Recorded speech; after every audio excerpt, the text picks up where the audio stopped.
हे चिंटुआ, का भाई? जैसे चुअरन का इतना आतंक है, जहाँ जाओ जहाँ चुअर चुअर चुअर, तो पर कुछ कहानी बता का दे। है ना, जैसे भाई चुअरन का इतना आतंक है ना हाँ।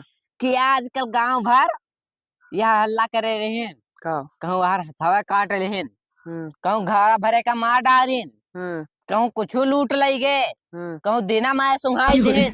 हम्म और कुल कहानी के बताओ तो जाना तो न्यूज के खाली मेहरारू फैलावत है। हम्म हाँ, मर्द ज्यादा चलत है, हाँ लेकिन न्यूजिया मेहरारू के लगा पहुंचा रहा था। हाँ कहूँ उनके बहन फोन लगाए हैं, हाँ तो लड़कवन कहे हे कहाँ जाते बच्चा हमार, हम्म ले जाओ करो। अब है तार खाला फोन लगाए रहे, हम्म हाँ वहाँ चोरी हो गया है। हम्म ओकर बाद बुआ लगाई थी, हाँ बुआ तो आओ।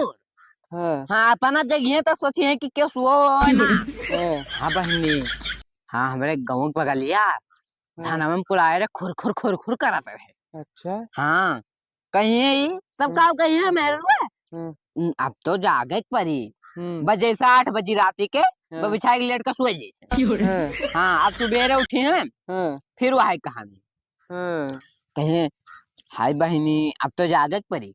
हाँ। फिर रात एक उठ के वही सोए जे 8 बजे। अब अच्छा। भैया जान ना हो, जौन जौन लड़के अपने अम्मा मोबाइल चलावे रहे ऐसा छुए के नहीं पावत है, ठीक है। खाली दिन भर यार न्यूज सुनत हिन। हाँ हाँ बहनी पूरा